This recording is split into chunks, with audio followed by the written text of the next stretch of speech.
मालवणी तडका. आज आपण मालवणी स्पेशल कुळीदाचं पिठलं ही रेसिपी पाहणार आहोत.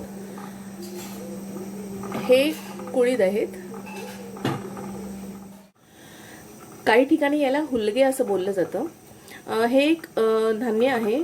ते भाजलं जातं पहिल्यांदा, त्यानंतर त्याची जात्यावर साल काढलं जातं, त्यानंतर ते परत चक्कीमध्ये दळलं जातं. दळताना या काही वेळेला यामध्ये मिरी, काळी मिरी घालतात, मसाला घालतात, हळद घालतात, धने घालतात. प्रत्येक ठिकाणी वेगवेगळी पद्धत असते. हे पीठ आपल्याला कुठल्याही सुपरमार्केटमध्ये सहजरित्या मिळतं. गृहउद्योग असतात, महिला गृहउद्योग असतात, तिथे जास्त करून हे केलं जातं. त्यामध्ये काय काय घटक आहेत हे इथे असं मेन्शन केलेलं असतं. इथे कुळीद, धने आणि हळद हेच घातलेले फक्त ह्या पिठामध्ये. इथे आपण अर्धा वाटी कुळदाचं पीठ घेतलेलं आहे. हिंग, हळद घेतलेली आहे,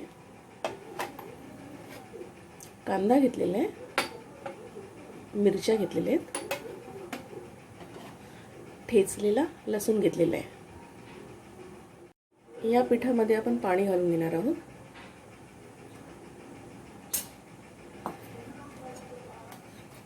हे चांगलं मिक्स करून घ्यायचं आहे. त्याच्यातल्या ज्या गुठळ्या असतात त्या आपल्याला काढून घ्यायच्या सगळ्या. फाईन अशी पेस्ट तयार करून घ्यायची आहे. आपण टोप गरम करत ठेवलं आहे, त्यामध्ये आता तेल घालून घेऊ. साधारण 1 टेबलस्पून तेल घातलं आहे.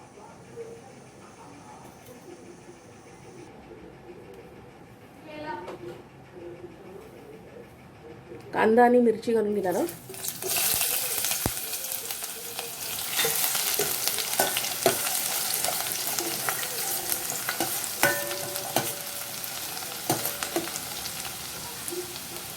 ठेचलेला लसूण घालून घेणार आहोत.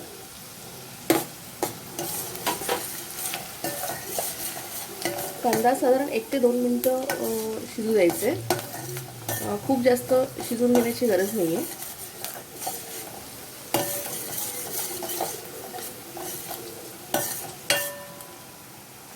हळद, हिंग घालून घेणार आहोत.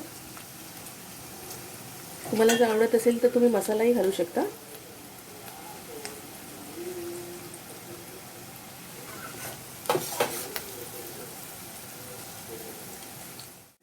आता आपण हे पीठ घालून घ्यायचं आहे.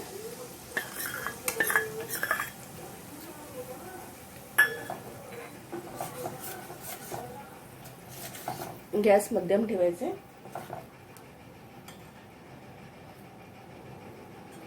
त्यामध्ये पाणी ॲड करायचं. पिठलं आपल्याला किती घट्ट, हे मी पातळ करते भाताबरोबर खाण्यासाठी. भाकरीबरोबर खाण्यासाठी हवं असेल तर ते आपण घट्ट करू शकतो. ह्याच्यामध्ये मी पाणी ॲड केलं आहे, पण ते जसं जसं शिजत जाणार तसं ते परत पिठलं घट्ट होणार. पिठल्याला छान कड आले. यामध्ये आपण मीठ ॲड करणार आहोत. सांगायचं राहून गेलं, काही जण यामध्ये कोकम सुद्धा ॲड करतात. जर तुमच्याकडे असेल तर तुम्ही घालू शकता, नसेल तरी ऑप्शनल आहे ते.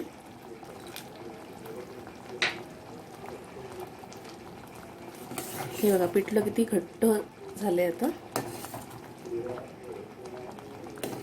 साधारण 1 ते 2 मिनिटं बारीक गॅस करून मी शिजू देते.